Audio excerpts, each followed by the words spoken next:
Well, it's good to be with you today.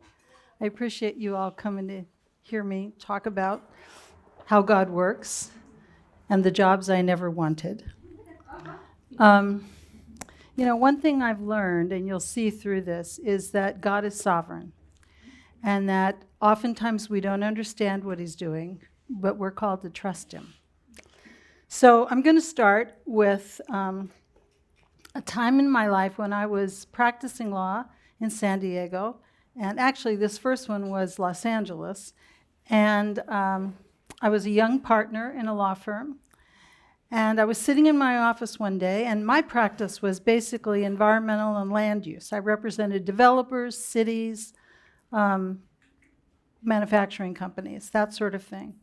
And I was sitting in my office one day, and I got a summons to one of the senior partner offices. And he said to me as I walked in, "What do you know about eminent domain?" And I thought, absolutely nothing. And I said to him truthfully, because I wasn't at all interested in what I thought was very dull, I said, "I know nothing about eminent domain law."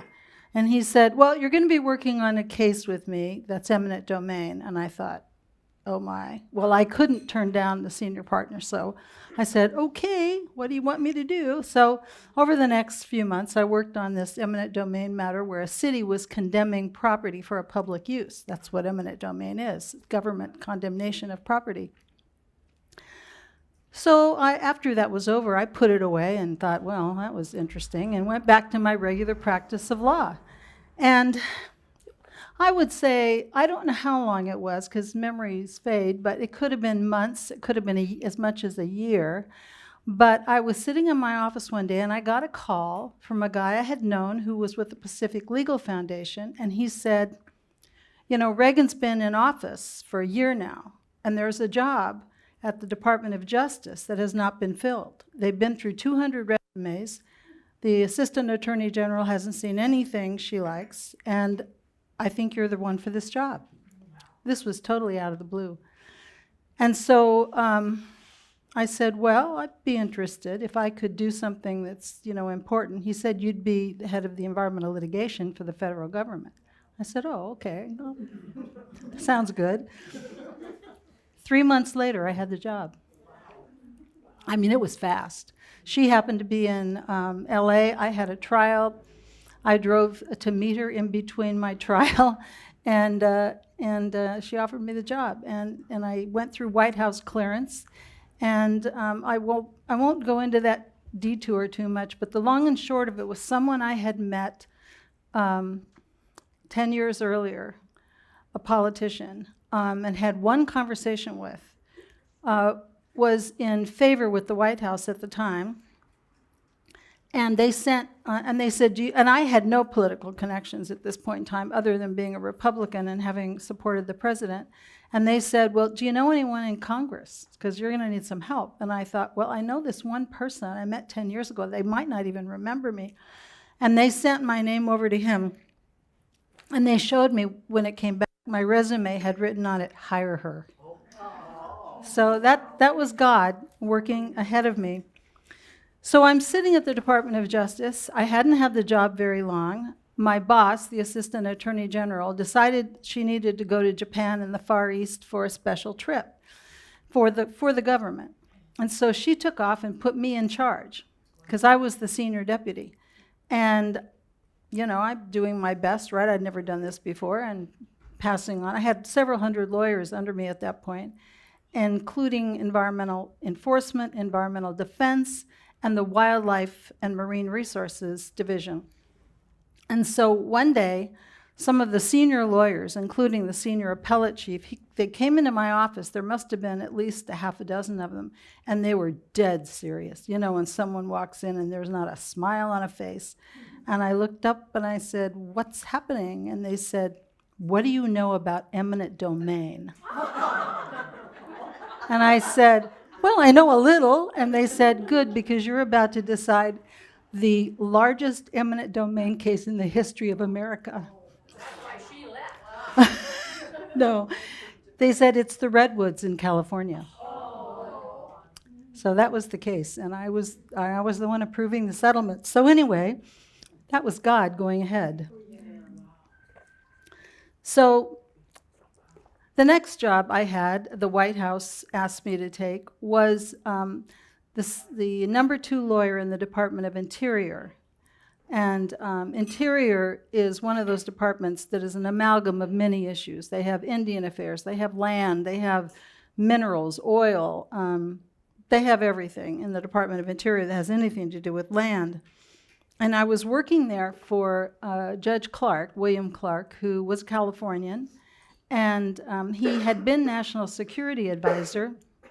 He was very close to the president. They were like brothers.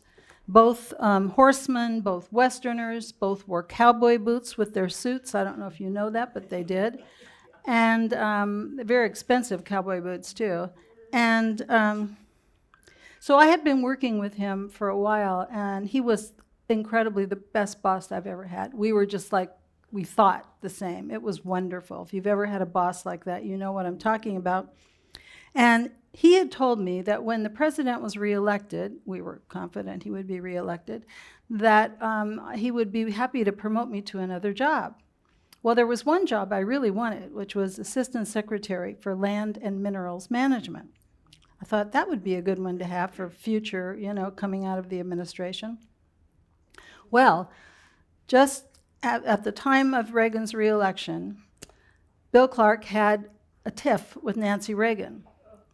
And being the gentleman he was, he decided to leave, go back to California to his ranch and his horses. And so there went the job I wanted, right? And I thought, well, I'll go home to California too. Sounds good. I'm kind of missing home, had enough of this Washington stuff. I'll go home. So just as I was considering going home to California, I get a call from the White House. And it's the same head of White House personnel, John Harrington, who had put me at Justice and also put me at Interior. And he said, the president has just asked me to be the new Secretary of Energy, and I need you. I have environmental problems there. So I want you to go there as my Assistant Secretary for Environment, Safety, and Health. And I thought, well, I guess I should go. I mean, I owe him, and probably would be a good job.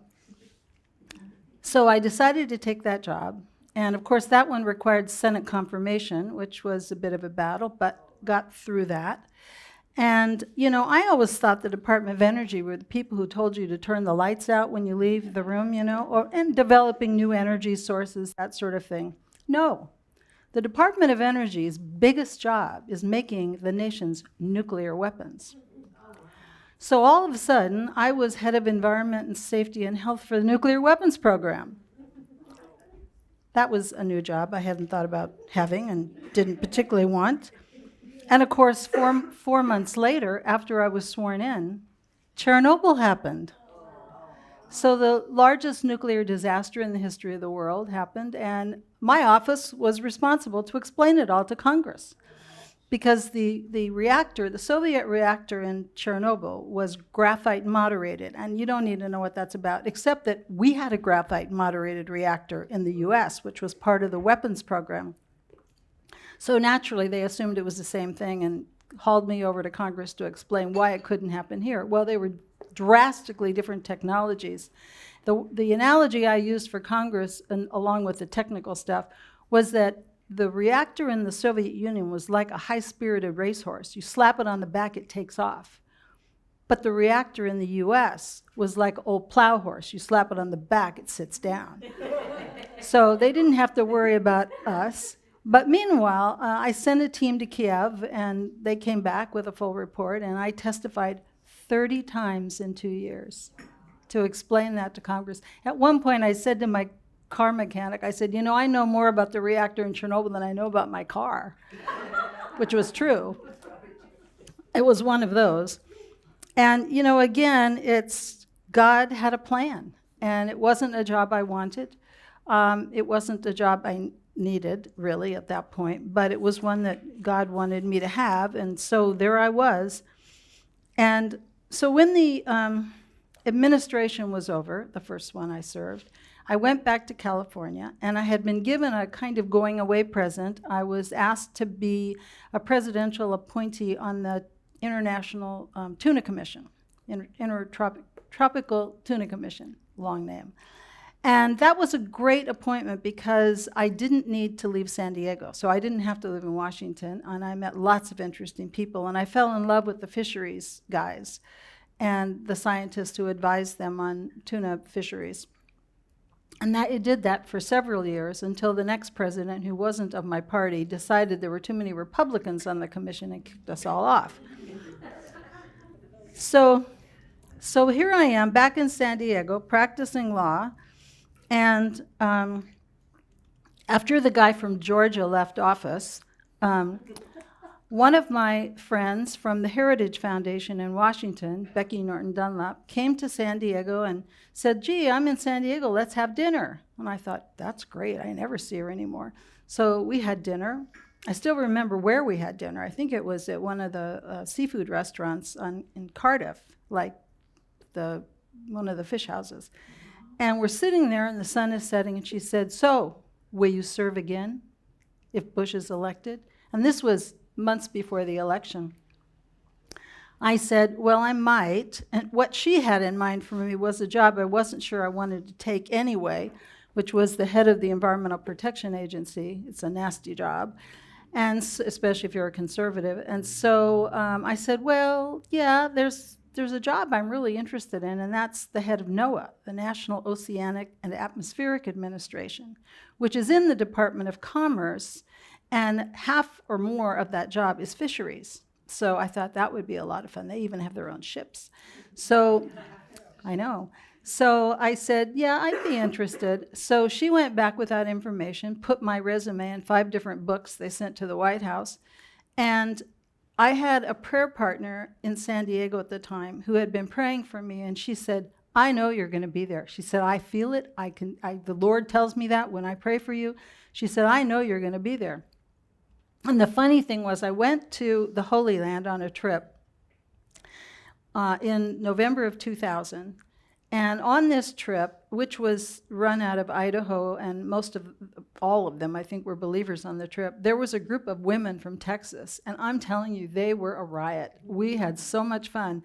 And I remember we were on the bus going up to Jerusalem, and this was at a time when Bush's election was in doubt. There were the hanging chads in Florida and the lawsuits and all this, and they were very fearful he wasn't going to get in.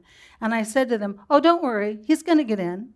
And they said, "How do you know?" I said, "Because I have a prayer partner, and he's already told her I'm going to be working for President Bush." And I said, "You got to believe it, it's going to happen."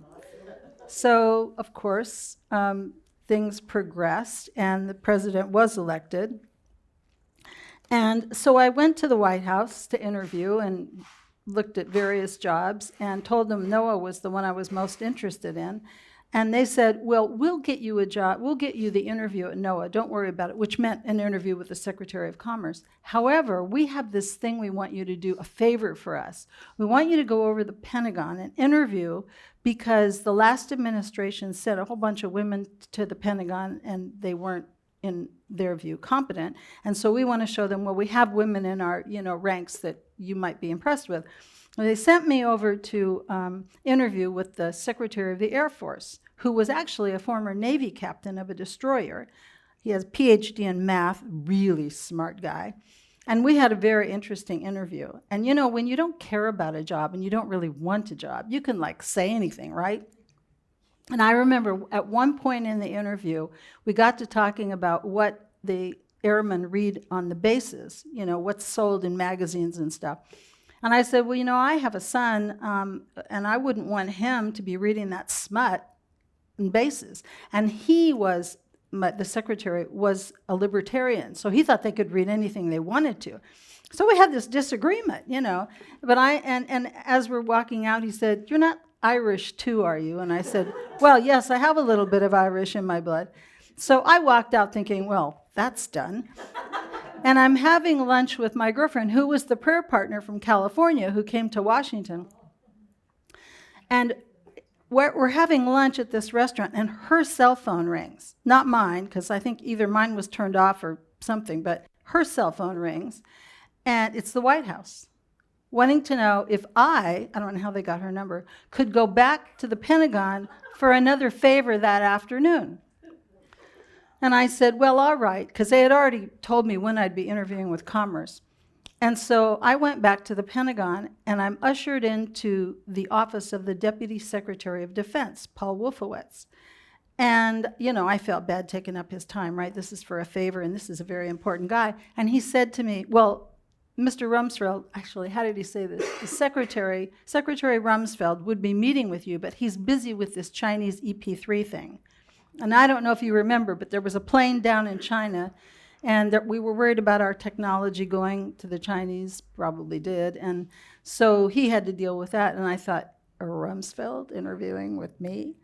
So the interview lasted like 5 minutes. And he said to me, well, the new Secretary of the Air Force is no easy person to please, and we're going to get you confirmed quickly because we need you. And he patted me on the back and shuffled me out of his office, and I thought, wait a minute, nobody offered me a job.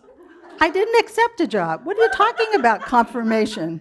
So I called the White House when I got back and said, no, I'm not doing this. Well, through a series of events, I didn't get the job at NOAA. They decided to give it to a ex-Navy person, and which turned out to be a mistake, actually. And which I understood from them, and the other jobs I was looking at sort of fell through. So I ended up taking the job at the Air Force as the general counsel, which was the job he offered me. Came back to me twice to ask me to take the job. And I figured, well, he knows what he's getting himself into, I was pretty candid in that interview. So I took that job, and little did I know, this was in August of 2001. 9/11 came. I wasn't in the Pentagon that day, but I was driving by when the plane hit the Pentagon, and I saw the huge black cloud rise above the trees. I couldn't see the Pentagon, but I could see this huge black cloud, and it was frightening. And what was interesting, I learned later when I read the report on what happened that day, that the plane aiming for the Pentagon had originally be aiming for one side, but they were too high, so they had to go around and they hit the other side. The side they would have hit, this is very definitely God's grace in America, the side they would have hit, on the second floor, the Joint Chiefs of Staff were in that day, and they're not always there. On the third floor was the Secretary of Defense. He was in that day. And on the second, third, fourth floor was the Air Force leadership, and the Secretary in Chief were in that day. If they had hit that side of the Pentagon, they would have knocked out the leadership. But the side they hit, although they killed 120-some people, was hardly occupied because it was being remodeled. So many lives were saved because of that. Some very interesting stories came out of that day. One of them was a friend of mine who was the number 3 at Justice. His wife was on the plane that hit the Pentagon, and she knew what was happening, and she called his office, and she had delayed going on her flight because it was his birthday, and she wanted to be there to wish him happy birthday that morning, and so the flight she was supposed to take the day before, she had delayed till this flight. One of those things that happens. And when I went, I was only with the Air Force for a couple of weeks when the secretary sent me into theater with our air combat commander, and it was on the chief's plane, so we were traveling on our own plane. We did 10 countries in 8 days, but when you have your own plane, it's not the same thing, So we were there, and one of the things I got to do was to sign one of the JDAM bombs that were going to go into Afghanistan with her name on it, and took a picture, and he was very happy for that. It was a rough time. I mean, we had 2 wars going on. Eventually, Iraq, in addition to Afghanistan, we had lots of controversies, and I ended up in the middle of them all. I had done a military commission matter for Secretary Rumsfeld. Well, actually, it was working with his general counsel.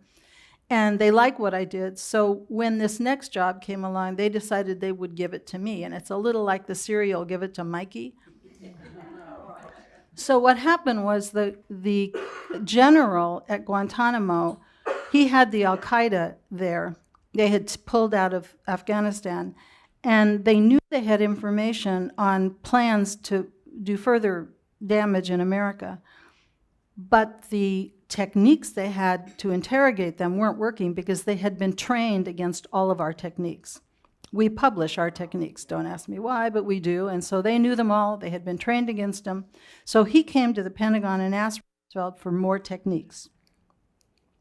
And that involving the operators who would be administering those kinds of things, and then a legal review to make sure it was all legal and proper. And of course, the Department of Justice was involved in that as well, and we had a full-on memorandum from them giving us the background of the law, and we're told by the White House, this is your marching orders in terms of legal analysis. So they made me head of the committee to evaluate the detainee interrogation techniques. That's another job I didn't want.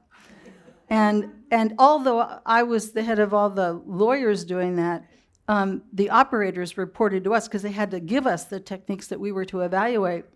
So that went on for some time. It involved testimony in Congress, and a lot of people misunderstood it. The left just had a field day.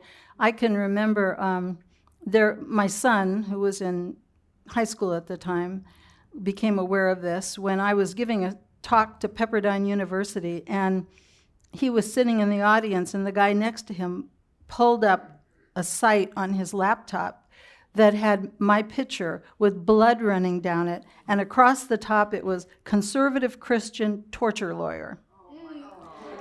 And nothing we suggested or nothing that was approved by the Department of Justice was torture. It wasn't. And so, that kind of thing is out there, and you have to live with it, right? I mean, it's difficult. So that was one controversy. And then there was the Air Force Academy sexual assault matter, which the secretary put me in charge of investigating. And I said to him, why don't you give it to personnel? That's who should be investigating this. I said, why me? And he said, because I trust you, and I know you're going to give me an answer that will, be truthful. So I had this group of 20 lawyers from the Air Force, both military and civilian. We sent them out to the academy, and they did a full-on investigation, came up with a report this thick, and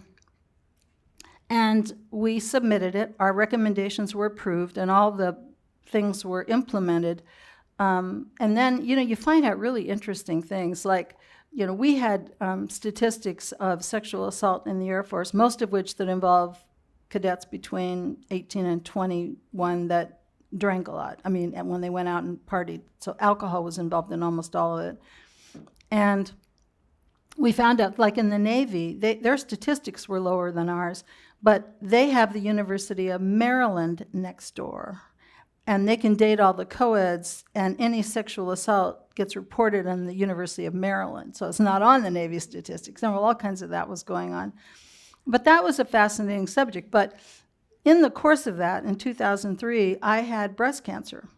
So, and I remember when the oncologist told me that, she said, you need to take the year off for yourself. And I said, I'm the General Counsel of the Air Force. We've got wars. We've got controversies. I'm not taking any time off.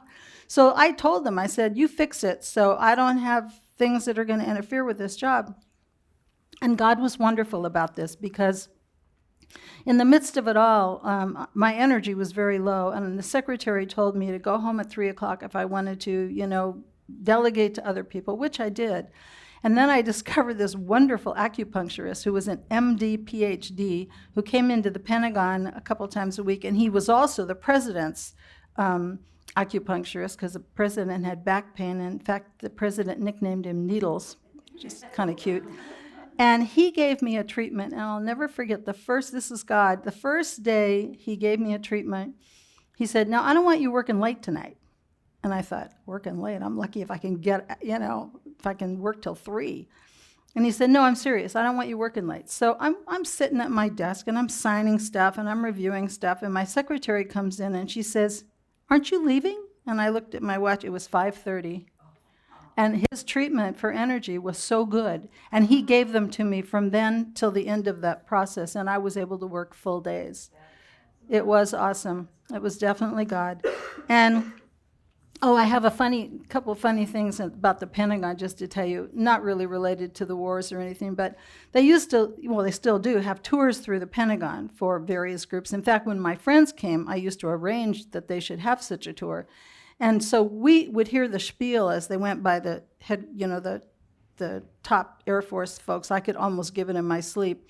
And one of the things they tell you on the tour is that during the Cold War, when the Soviet Union had its missiles aimed at the Pentagon, they had them aimed at a particular place in the Pentagon because they noticed it was in the middle of the Pentagon, in the open space, where there was a small building, and they noticed a lot of people congregating different hours of the day, even, officers coming and going. Well, it turns out it was the hot dog stand. So they had their missiles aimed at the hot dog stand. I always love that one. I know. So many controversies, a tough job, wasn't well for a good chunk of 1 year, and yet God used it. The whole time I was there, I was doing a lot of speaking for Campus Crusade for Christ, all over. And I remember remarking to my secretary one day, my calendar changes like a kaleidoscope, but if you put anything down that I'm doing for the Lord, if I'm speaking for Campus Crusade, it never changes. Never changes. And I remember one time I spoke to 600 women in Alabama on National Secretaries Day. Now it's Administrative Professionals Day. But it was like this, a beautiful tea, flowers, potted plants on every table, a fashion show. And then I gave my testimony. And, we're talking about the South, where like 90% of people go to church. And we had over 100 decisions for Christ. And it wasn't because of what I said. It was because they were probably hearing the gospel in a way they could relate to for the first time. And I had the sense that it was like Esther, for such a time as this. Yeah. So that was going on the whole time. All this other stuff was going on.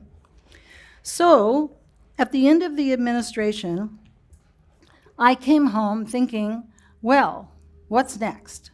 And one thing I should mention is during my entire career, every job came to me. I never looked for a job. Even from when I was right out of law school, they came to my law school and asked to see me when they saw my resume, which, at that time had almost nothing on it.